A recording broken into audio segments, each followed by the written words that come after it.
أعوذ بالله السميع العليم من الشيطان الرجيم بسم الله الرحمن الرحيم أما بعد السلام عليكم ورحمة الله تعالى وبركاته. Al'umman duniya barkanmu da warhaka, barkanmu da sake haɗuwa da ku a cikin wannan gida kogin asiri TV insha Allah. A yau ga mu ɗauke da wani sirri mai ƙarfin gaske game da kafin gida. Maganin dukkan masifa, maganin dukkan bala'i, dukkan dukkan wani fitintunu, alfarman manzo Allah sallallahu alaihi wasallam. Wannan aiki asiri yana maganin shi. Ko kafin kasuwa za ka yi, duk wani jifa ba zai faɗa wa kasuwar taka ba. In shago ne ma za ka iya yin wannan sirri. Idan gida ne da kai za ka iya yin wannan sirri. In babur ne da kai ma za ka iya yin wannan sirri. Laya ce sai ka samu ka maƙala shi a wani guri ka ɓoye shi a jikin mashin ɗin naka. Idan mashin ne laya ɗaya ake yi ko uku, amma in dai gida ne laya 41 ake yi. Kowane laya ɗaya sai an canza alola kuma sai an yi lafula. A lafula ana karanta laƙad ja'akum ne ƙafa 7. Duk lafula raka'a ɗaya za a karanta laƙad ja'akum ƙafa 7. Lafula ta biyu za a karanta li'ilafi ƙafa 7. To in aka tafi ta uku ma, kaga an gama wannan, an yi sallama, an yi rubutu, sai a canza alola. An rubuta wannan hatimi ƙafa ɗaya sai a canza, kaga za a sake canza alola, za a sake yin lafula. To sai a karanta kursiyu 7, sai a karanta falaki 7. Sai shi kenan kaga an gama da wannan, shi ma an yi sallama, an zo a rubuta hatimi ƙafa ɗaya, sai a zo a karanta, ya za a sake alola, ya sake alola, sai a karanta tabbati da ƙafa 7, sai a karanta kul a'udhu birabbin nas ƙafa 7. To haka can haka za a yi wannan aiki da izinin Ubangiji. To idan aka gama na 41 da laya ɗaya za a samu lafula raka'a 2 kenan. To Allah Ubangiji ya ba da ikon aikata wannan sirri. Amma duk wanda ya aikata wannan sirri, idan gidansa hau yana faɗawa ba gaira ba dalili a gidan ai ta rashin lafiya, to alfarman manzo Allah sallallahu alaihi wasallam za a ga canji, za a sha mamaki.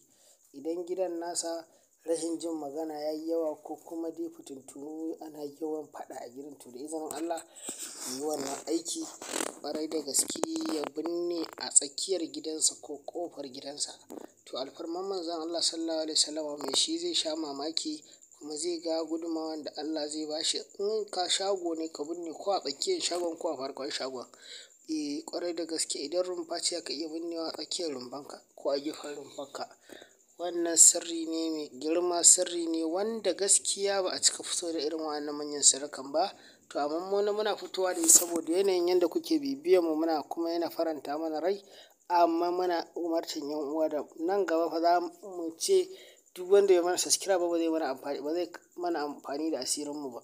To amma yana da kyau a ci gaba da subscribe din dan Allah,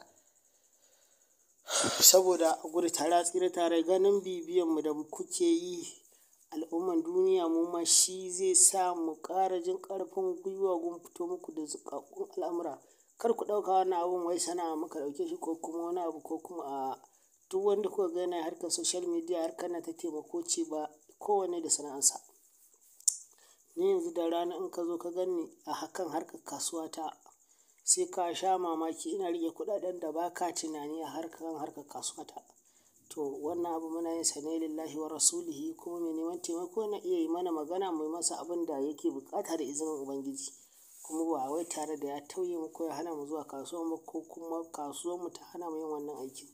In ba mu je ba muna kwance a gida ma, ana gudanar mana da harkoki ne. To don haka a riƙe gaskiya da amana, shi ne zai kai mu ga tudun mun tsira. Ƙwarai duk wanda ya yi wannan sirrin ya kyautata yi wannan abin da muka gaya a binne 41 nan a cikin gida. To alfarman annabi ba masifar da ya sai faɗo gidan, ko sabon gida ne ko tsoho ne, ba masifar da ya sai faɗo da karanin. Yawan rashin lafiya an daina, yawan faɗacen yara 'yan wancan da 'yan wancan ana faɗa, kai yawan fitintunu a gidan naka ma an daina alfarman manzo Allah sallallahu alaihi wasallam.